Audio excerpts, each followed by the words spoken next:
ਇਹ ਜਿਹੜੀ ਸੁੰਦਰਸ ਫਾਊਂਡੇਸ਼ਨ ਹੈ ਇਹਦੇ ਵਿੱਚ ਤੁਸੀਂ ਡੈਫੀਨੇਟਲੀ ਮਰੀਜ਼ਾਂ ਵਾਸਤੇ ਖੂਨ ਇਕੱਠਾ ਕਰਦੇ ਹੋ ਅਤੇ ਖੂਨ ਇਕੱਠਾ ਕਰਨਾ ਔਰ ਦੂਸਰੀ ਜਿਹੜੀ ਤਿੱਬੀ ਸਹੂਲੀਆਤ ਨੇ ਉਹਨਾਂ ਨੂੰ ਦੇਣ ਵਾਸਤੇ ਕੀ ਕੁਛ ਕਰਨਾ ਪਿਆ ਤੁਹਾਨੂੰ, ਕਿਸ ਤਰ੍ਹਾਂ ਅਰੇਂਜ ਕੀਤਾ ਤੁਸੀਂ ਉਹਨਾਂ ਨੂੰ? ਦੇਖੋ, ਮੈਂ ਸਭ ਤੋਂ ਪਹਿਲੇ ਤਾਂ ਤੁਹਾਨੂੰ ਦੱਸ ਦੇਵਾਂ ਕਿ ਮੈਂ ਸ਼ੁਰੂ ਦੇ ਵਿੱਚ ਤਾਂ ਇਹ ਅਦਾਰਾ ਜਿਹੜਾ ਹੈਗਾ ਨਾ ਆਪਣੀ ਆਬਾ ਅਜਦਾਦ ਦੀ ਜ਼ਮੀਨ ਵੇਚ ਕੇ ਇਹਨੂੰ ਸਟਾਰਟ ਕਰ ਦਿੱਤਾ, ਸ਼ੁਰੂ ਕਰ ਦਿੱਤਾ ਅਤੇ ਬਹੁਤ ਮਹਿਦੂਦ ਪੈਮਾਨੇ 'ਤੇ, ਲੇਕਿਨ ਮਿਹਨਤ ਕਰਦੇ ਹੋਇਆਂ ਇੱਕ ਮਕਾਮ ਬਣਾਉਂਦੇ ਹੋਇਆ ਲੋਕਾਂ ਨੂੰ ਪਤਾ ਚੱਲਿਆ ਕਿ ਸੁੰਦਰਸ ਫਾਊਂਡੇਸ਼ਨ ਜਾਂ ਯਾਸਿਨ ਖਾਨ ਜਿਹੜਾ ਹੈਗਾ ਨਾ ਥੈਲੇਸੀਮੀਆ ਅਤੇ ਹੀਮੋਫੀਲੀਆ ਅਤੇ ਬਲੱਡ ਕੈਂਸਰ ਦੇ ਮਰੀਜ਼ਾਂ ਵਾਸਤੇ ਕੰਮ ਕਰਦਾ ਹੈ। ਅਤੇ ਲੋਕਾਂ ਨੇ ਉਹ ਕੰਮ ਨੂੰ ਦੇਖਦੇ ਹੋਇਆਂ, ਉਸ ਸਾਖ ਨੂੰ ਦੇਖਦੇ ਹੋਇਆਂ, ਇਹ ਸਭ ਕੁਝ ਜੇ ਅੱਜ ਸੁੰਦਰਸ ਫਾਊਂਡੇਸ਼ਨ ਜਿੱਥੇ ਪਹੁੰਚਿਆ ਹੋਇਆ ਗਿਆ, ਇਹ ਲੋਕਾਂ ਦੀ ਮਦਦ ਦੇ ਨਾਲ, ਲੋਕਾਂ ਦੇ ਤਾਉਨ ਦੇ ਨਾਲ,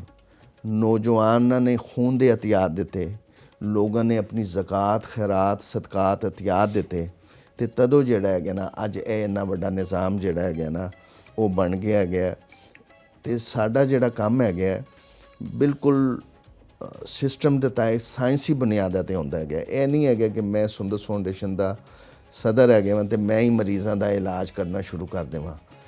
ਤੁਸੀਂ ਸਾਡੇ ਸੈਂਟਰ ਵੀ ਹੁਣ ਜਾਓਗੇ, ਤੁਹਾਨੂੰ ਅਸੀਂ ਉੱਥੇ ਦਿਖਾਵਾਂਗੇ, ਉੱਥੇ ਤਮਾਮ ਜਿਹੜੀ ਫੈਸਿਲਿਟੀਜ਼ ਹੈਗੀਆਂ ਨੇ ਉਹ ਕੁਆਲੀਫਾਈਡ ਲੋਕਾਂ ਦੇ, ਉਹ ਜਿਹੜੇ ਡਾਕਟਰ ਨੇ, ਹੀਮੇਟੋਲੋਜਿਸਟ ਹੈਗੇ ਨੇ, ਪੈਥੋਲੋਜਿਸਟ ਹੈਗੇ ਨੇ, ਮੈਡੀਕਲ ਟੈਕਨੋਲੋਜਿਸਟ ਹੈਗੇ ਨੇ, ਤਮਾਮ ਡਾਕਟਰਾਂ ਦੇ ਨਿਗਰਾਨੀ ਦੇ ਵਿੱਚ ਸਾਰਾ ਕੰਮ ਹੋ ਰਿਹਾ ਗਿਆ। ਅਸੀਂ ਉਹਨਾਂ ਵਾਸਤੇ ਸਹੂਲਤਾਂ ਮੁਹੱਈਆ ਕਰਦੇ ਹੈਗੇ ਹਾਂ। ਉਹਨਾਂ ਨੂੰ ਜਿਹੜੀ ਚੀਜ਼ ਦੀ ਜ਼ਰੂਰਤ ਹੁੰਦੀ ਹੈਗੀ ਹੈ ਉਹ ਲੋਕਾਂ ਨੂੰ ਗੁਜ਼ਾਰਿਸ਼ ਕਰਦੇ ਹੈਗੇ ਆ। ਲੋਕ ਸਾਡੀ ਗੱਲ ਸੁਣਦੇ ਹੈਗੇ ਨੇ, ਸਮਝਦੇ ਹੈਗੇ ਨੇ, ਮੰਨਦੇ ਹੈਗੇ ਨੇ ਅਤੇ ਸਾਨੂੰ ਜਿਹੜੇ ਹੈਗੇ ਨੇ ਆਪਣੀ ਜ਼ਕਾਤ ਖੈਰਾਤ ਅਤਿਆਤ ਸਦਕਾਤ ਦਿੰਦੇ ਹੈਗੇ ਨੇ ਅਤੇ ਫਿਰ ਹੀ ਇਹ ਜਿਹੜਾ ਹੈਗਾ ਨਾ ਨਿਜ਼ਾਮ ਚੱਲ ਰਿਹਾ ਗਿਆ। ਅਤੇ ਇਹਦੇ 'ਚ ਰਜ਼ਾਕਾਰਾਂ ਦਾ ਕੀ ਕਿਰਦਾਰ ਹੈ? ਸਾਡੇ ਬਹੁਤ ਸਾਰੇ ਰਜ਼ਾਕਾਰ ਹੈਗੇ ਨੇ। ਰਜ਼ਾਕਾਰ ਅਤੇ ਇੱਕ ਖੂਨ ਦਾ ਅਤੀਆ ਦੇਣ ਵਾਲੇ ਵੀ ਰਜ਼ਾਕਾਰ ਹੈਗੇ ਨੇ, ਜਿਨ੍ਹਾਂ ਦੀ ਤਾਦਾਦ ਜਿਹੜੀ ਹੈਗੀ ਹੈ ਕਈ ਹਜ਼ਾਰਾਂ ਦੇ ਵਿੱਚ, ਬਲਕਿ ਹਜ਼ਾਰਾਂ ਵਿੱਚ ਕੀ ਮੈਂ ਕਹਾਂਗਾ ਕਿ ਲੱਖਾਂ ਵਿੱਚ ਪਹੁੰਚ ਗਈ ਹੋਈ ਹੈਗੀ ਹੈ।